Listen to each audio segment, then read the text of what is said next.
Nama datang untuk Jihan Fadila. Jihan Fadila sama Arga. Arga datang. Banyak sudah banyak yang datang. Sekali lagi saya ulangi lagi, apakah yang dimaksud dengan meiosis ya dan mitosis?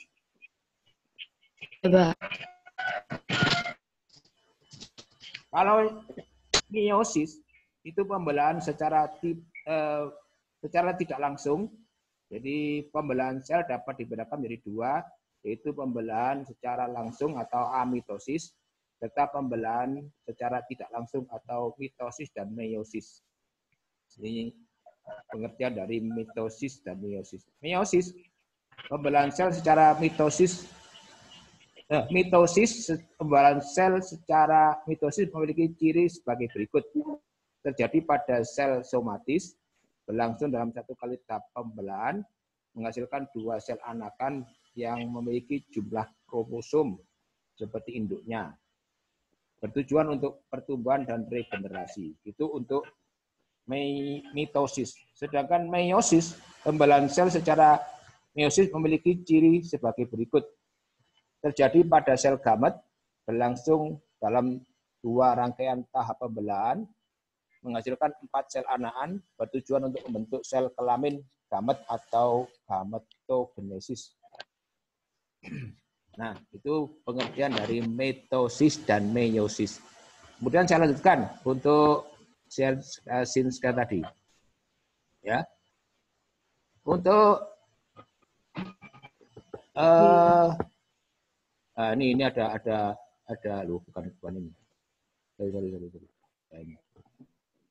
Nah, ini ada peta konsep ya, sistem reproduksi pada manusia dan sudah saya share di grup WA kelas 9D tentang peta konsep ini. Itu sumbernya itu dari buku paket ilmu pengetahuan alam ya, buku paket ya, halaman ada di WA itu. Kemudian berikutnya, nah ini alat reproduksi pada manusia. Ini pada laki-laki dulu, ya. Nanti akan saya terangkan hanya pada laki-laki dulu ya. Nanti yang perempuan untuk pertemuan berikutnya. Ini karena waktunya terbatas sehingga saya hanya sampai pada pembelahan mitosis dan pembelahan meiosis sama alat reproduksi pada manusia. Yang pertama adalah sepasang testis. Sepasang testis namanya. Testis ini. Kemudian yang kedua adalah epididymis. Di mana tempatnya epididymis? Epididymis. Nah ini. Ini yang di sini. Ini epididymis. Ya. Ini kok bisa ya ini. Ini epididymis ini. Epididymis. Nah, epididymis ini. Kemudian vas deferens. Ini yang vas deferens. Vas deferens yang ini saya panjang ini ya. Ini tempat untuk pematangan sel kelamin ya. Sel kelamin jantan. Atau sperma. Kemudian uretra. Uretra ini yang uretra. Ini uretra. Uretra yang ini ya, uretra ini. Yang tempat keluarnya sel sperma sama urin ya, urin untuk apa? Buang air kecil ya. Kemudian penis ya, penis yang ini. Penis ini semuanya penis. Penis ini alat untuk memasukkan kepada vagina ya, atau alat reproduksi pada wanita. Nah, ini untuk alat reproduksi pada laki-laki. Ada 5 ya, jadi sepasang testis, kemudian epididymis, vas deferens, uretra, penis. Ya. Berikutnya, dibantu oleh kelenjar kelamin. Ya. Kelenjar kelamin menghasilkan sperma dan hormon testosteron. Kemudian ada skrotum. Skrotum ini yang melindungi testis yang ini. Ya, yang ini skrotum namanya, yang melindungi testis. Ya, ini ada waiting room yang bergabung. Aulia Sasuji, Amara Mandika, join, monggo. Adista baru, monggo Adista. Nah, ini masih makin banyak pesertanya untuk partisipan pada Zoom ini. Ya, ini juga ada lagi. Saya lanjutkan. Ya, saya lanjutkan. Saya lanjutkan. Saluran kelamin pada laki-laki, saluran kelaminnya ya. Vasa efferentia menampung sperma. Kemudian epididymis mengabsorpsi sperma hingga kental dan menyimpan sperma sementara 3 minggu. Kemudian vas deferens, saluran penghubung epididymis dengan uretra pada penis. Di bagian ujungnya terdapat saluran ejakulasi ya. Ejakulasi itu yang untuk menyemprot ya. Kemudian uretra merupakan saluran untuk mengeluarkan sperma dan urin.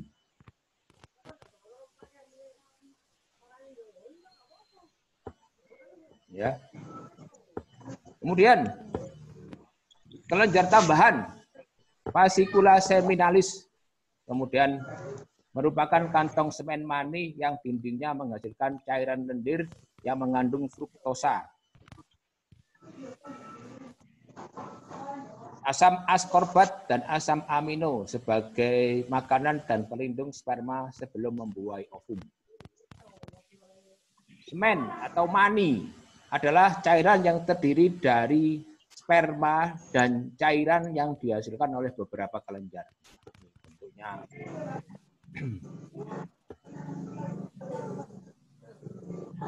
ya, selamat datang yang baru bergabung. Ya, banyak yang sudah bergabung ini. Lanjut. Alat reproduksi pada laki-laki. Nah, ini kelenjar prostat menghasilkan cairan yang berwarna putih susu. Cairan ini berfungsi untuk menetralkan sifat asam pada saluran vasa efferentia dan cairan pada vagina, sehingga sperma dapat bergerak dengan aktif. Ini namanya kelenjar prostat. Kemudian kelenjar Cowperry, penghasil cairan pelicin. Ya. Penis merupakan alat kelamin luar yang berfungsi untuk memasukkan sperma ke dalam tubuh wanita. Kemudian alat-alat reproduksi pada laki-laki. Sistem reproduksi laki-laki berhubungan erat dengan sistem ekskresi urineria. Testis menghasilkan jutaan sperma setiap hari mulai dari masa pubertas sampai meninggal dunia. Jika tidak dikeluarkan, sel-sel sperma akan mati dan diserap kembali oleh tubuh. Ini untuk yang laki-laki. Jadi jangan takut kalau spermanya tidak dipakai, itu tidak jadi penyakit, malah sebagai protein kita. Jadi diserap lagi oleh tubuh kita. Itu yang laki-laki. Tapi kalau yang perempuan harus dibuang itu nanti.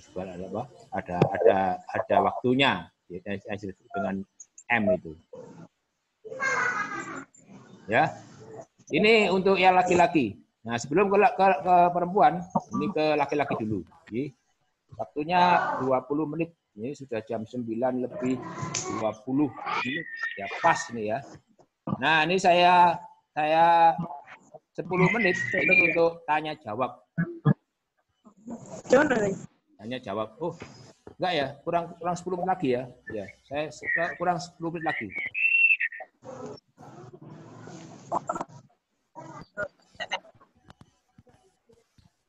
Langsung 10 menit lagi saya teruskan ya untuk sistem reproduksi pada manusia, khususnya pada wanita. Ya, saya teruskan lagi untuk presentasi ini kurang 10 menit. Nanti kalau ada pertanyaan tolong ditulis ya, kemudian nanti boleh di chat atau kamu tulis di papan chat di sebelah sini ada.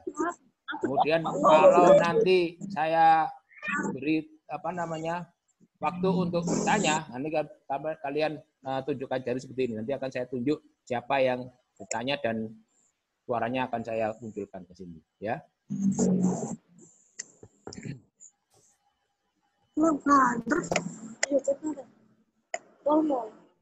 Nah, itu mengenai sistem reproduksi pada manusia, yaitu pada laki-laki, ya. Tadi ada 5 ya. Kira-kira ya, sudah masing-masing ingat ya, ada 5 bagian pada pria. Sekarang alat reproduksi pada manusia, yaitu pada perempuan atau wanita. Ada 6 bagian alat reproduksi pada wanita. Yang pertama adalah sepasang ovarium. Maaf. Yang kedua, oviduct atau tuba fallopi atau saluran apa namanya, saluran telur. Kemudian yang ketiga, uterus. Terus yang keempat, serviks atau leher rahim. Nah, ini leher rahim. Untuk serviks. Leher rahim. Ini serviks. Jadi yang pertama adalah yang tadi sepasang ovarium yang ini, ya. Kemudian yang kedua adalah oviduct atau tuba fallopi atau saluran sel telur ini, ya, ini. Kemudian yang ketiga yaitu uterus yang ini, uterus, ya, dinding rahim ini. Kemudian serviks, ya ini serviks leher rahim. Kemudian vagina, ini vagina. Nah, vagina, ya, tempat kopulasi antara yang laki-laki dengan yang perempuan di vagina ini. Kemudian vulva atau ujung vagina yang menghadap keluar, ini vulva yang ini vulva, ya, ini vulva. Kemudian hormon alat reproduksi pada perempuan. Yang dimaksud dengan ovarium itu apa? Ovarium itu adalah indung telur. Ya. Tempat di mana ini memproduksi ovum atau sel telur. Ya. Dan menyekresi hormon estrogen dan progesteron. Itu namanya ovarium atau indung telur. Kemudian oviduct atau tuba fallopi, saluran telur, berfungsi menyalurkan sel telur di sini ya. Ini kemudian sampai pada gerakan peristatik dan dibantu oleh gerakan silia pada dindingnya. Nah, ini dibantu untuk keluar menuju ke uterus ya. Ini sel telur. Ini bisa jalan nih. Ya, saya mulai. Nah, ini ada sel telur berjalan. Oh, kebacut. Kita mulai lagi ini. Ini ada sel telur yang merah ini akan bisa berjalan menuju ke uterus. Nah, nanti kalau ada kopulasi atau apa namanya si laki-laki ya memasukkan sperma di sini, nanti dijemput atau ketemu di sini nanti antara sel sperma dengan sel telur di sini. Apa sih ngancukan nanti jangan ya, Ramandat Arsandi. Ya, ini sel telur yang berjalan menuju ke uterus. Nah, nanti akan terjadi pembuahan di sini ya kalau ditemui oleh sel sperma dari laki-laki. Tapi kalau tidak terjadi pembuahan, dilombokkan nang kene rek ya atau di dinding rahim ini. Nanti kalau sudah waktunya dikeluarkan. Nah, namanya menstruasi itu ya. Itu nanti kita terangkan nanti. Kemudian uterus atau rahim, tempat berkembangnya embrio selama kehamilan. Volume uterus mampu mengembangkan hingga 500 kali ini mengembang. Jadi uterus itu diunggulnya wetenge itu. Jadi kalau sudah bisa mengandung embrio atau bayi, ini bisa bertambah ya, bisa mengembang ya, mengembang hingga 500 kali lipat dari semula. Kemudian vagina. Nah, vagina tempat penis pada saat kopulasi dan sebagai jalan keluar bayi pada proses kelahiran. Kemudian organ kelamin luar. Nah, organ kelamin luar. Ini ada namanya klitoris atau klitit. Ini di atas vagina. Yang sama dengan penis analog istilahnya. Analog, tapi tidak berfungsi untuk dimasukkan, tapi ini hanya analog, hanya seperti ya di atas vagina. Vulva terdiri atas labium mayor atau bibir besar dan labium minor atau bibir kecil. Lubang saluran kencing, terus lubang vagina, bagian keluar vagina, dan fundus. Nah, ini ada 1, 2, 3, 4, 5. Ini bagian keluar pada nanti akan saya tunjukkan yang jelas bagaimana ya. Tapi yang laki-laki tutup meripati ditutup oleh tapi nggak apa-apa lah. Soalnya kan ini kan untuk 17 tahun ke atas ya. Sampai wis masuk, wis dewasa lah. Terus pembentukan sel kelamin. Ya. Ini sel kelamin.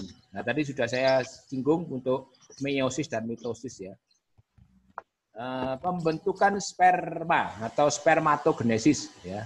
Jadi spermatogenesis adalah proses pembentukan sperma pada laki-laki, ya, spermatogenesis. Terjadi di dalam testis.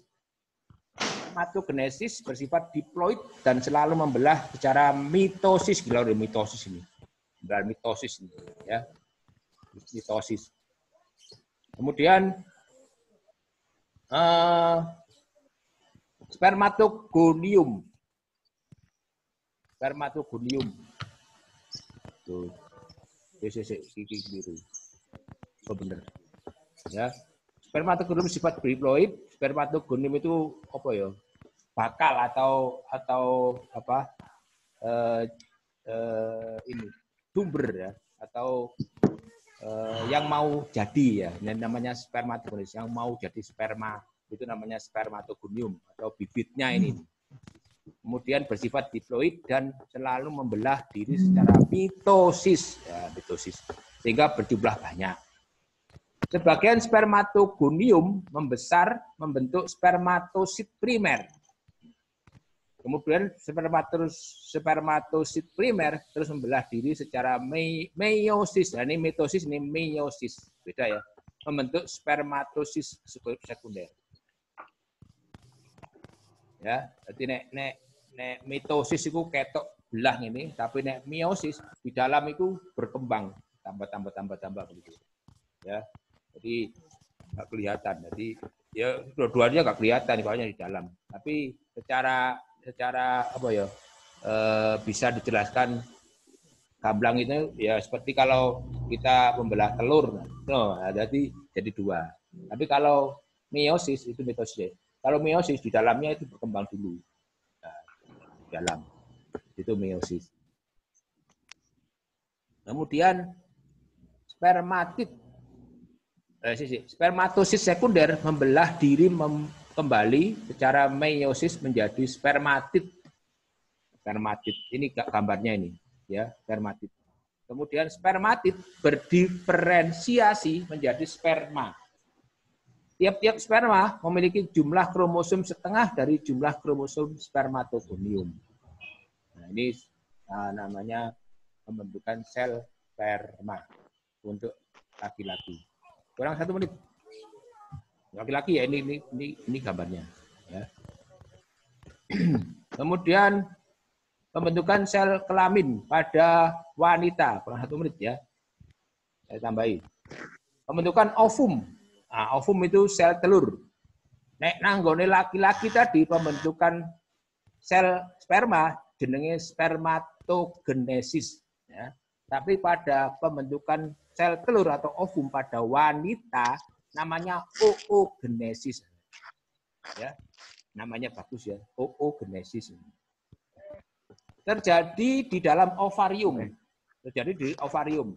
Oogenesis bersifat diploid dan diploid podo karo spermatogonium tadi. Spermatogonium itu bibite sel sperma, tapi oogonium itu bibite sel wanita atau sel telur. Oogonium membentuk diri secara mitosis, ya, sehingga berjumlah banyak. Kemudian oogonium berkembang menjadi oosit primer. Oosit primer membelah diri secara meiosis menjadi oosit sekunder dan badan kutub pertama. Kemudian oosit sekunder mengandung kuning telur dan sitoplasma. Badan kutub pertama merupakan inti sel yang kemudian membelah diri menjadi dua. Oosit sekunder membelah diri secara meiosis menjadi otit dan badan kutub kedua. Otit berkembang menjadi ovum yang haploid. Setiap oosit primer menghasilkan satu sel telur atau ovum. Nah, ini penjelasan dari saya selama 20 menit. Selama 20 menit, jadi 10 menit untuk penjelasan atau pengenalan, dan 20 menit untuk penjelasan materi. Ya, saya ulangi lagi atau kesimpulannya, yang saya terangkan adalah yang satu, tentang bab sistem reproduksi pada manusia, terdiri dari pembelahan secara mitosis dan meiosis, kemudian pada manusia terdiri dari dua, yaitu pada laki-laki dan perempuan. Nah, tadi laki-laki bagian alat kelaminnya apa saja, kemudian perempuan juga bagian kelaminnya apa saja. Kemudian pembentukan sel sperma dan sel telur atau ovum. Ini saja dari saya. Sebelum saya akhiri, nanti kita tanya jawab ini sekarang. Kalian bisa bertanya. Yang bertanya silakan. Saya bisa mengacungkan tangan ya. Jadi di depan layar. Ada pertanyaan? Sebelum saya beri tugas untuk kalian. Ada pertanyaan? Silakan, saya ngacung. Silakan untuk ngacung. Ayo. Siapa bertanya? Silakan, monggo. Ya, ini siapa ini? Sujono. Sujono, monggo. Apa itu mitosis? Apa itu mitosis? Ya. Saya jelaskan untuk mitosis.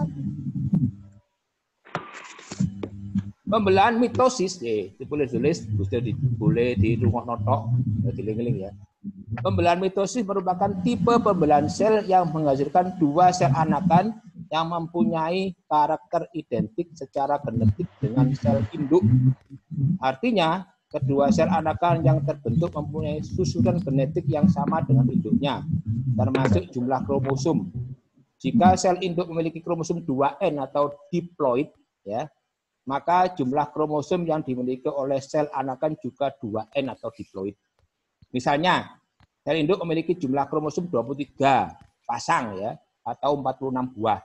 Maka sel anakan juga memiliki jumlah kromosom 23 pasang atau 46 buah.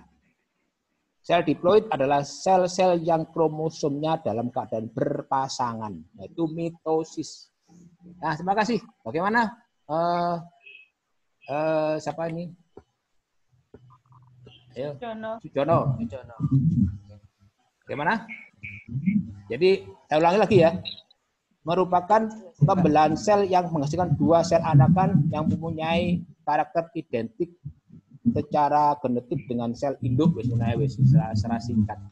Ya, secara singkat.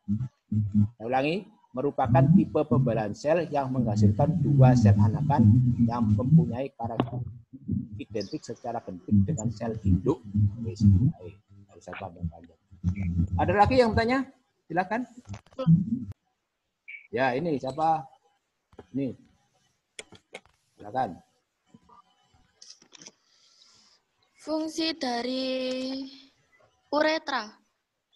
Ya, pada laki-laki ya. Ya, saya jawab. Fungsi dari uretra adalah tempat ya jalannya sel sperma ya untuk menuju keluar dan jalannya sel urin atau air seni itu, air seni. Jadi ada dua dua fungsi ya. Uretra adalah tempat jalan keluarnya sel sperma dan tempat jalan keluarnya urin atau air seni itu. Terima kasih. Bagaimana? Sudah jelas ya? Ya, ada lagi? Yang mau tanya? Ayo ngacungkan tangan. Yang bertanya siapa lagi? Yang bertanya silakan, ya, saya beri waktu 10 menit lagi. Ada? Tita Fernanda ya. Tita ya. Tita. Tita silakan tidak. Tita. Ayo Tita. Tita? Tidak, Pak. Oh, tidak. Wah. Tanya. Ada? Ahmad. Enggak tahu kok, Ahmad. Ahmad Dwika.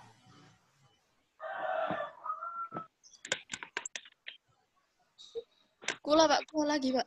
Oke, moga. Proses pembentukan sperma itu terjadi beberapa bagian. Ya.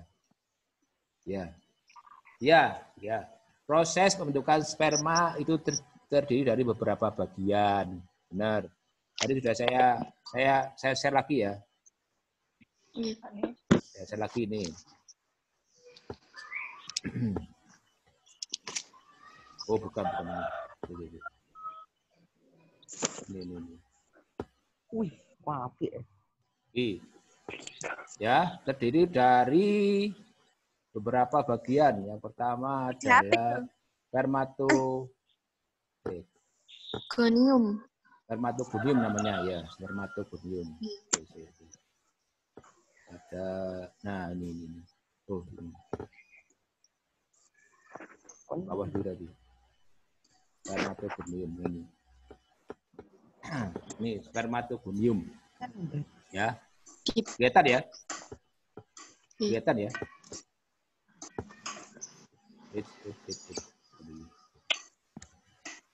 Spermatogonium ini. Kelihatan ya? Nah, ini terdiri dari beberapa bagian. Yang pertama adalah ya, terjadinya spermatosit primer. Ya, teko spermatogonium ya, membelah secara mitosis menjadi spermatosit primer. Ya. Dari spermatosit primer membelah lagi secara meiosis. Ya, sekunder menjadi spermatosis sekunder. Nah, setelah itu spermatosis sekunder membelah diri lagi secara meiosis menjadi spermatid. Nah, spermatid ini. Ya. Dari spermatid menjadi sperma. spermatozoa. Nah, spermatozoa konek, sperma saja boleh. Ya.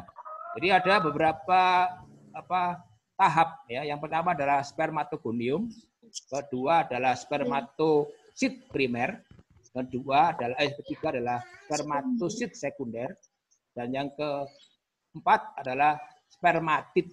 Yang kelima jadi sperma. Nah, jelas? Jadi sampean tulis nanggone buku itu teko spermatogonium ya. Kemudian diset jadi spermatosit primer, thread lagi spermatosit sekunder, kemudian spermatid, kemudian sperma. Jelas? Ya, Pak. Ya, jelas. Ya, benar.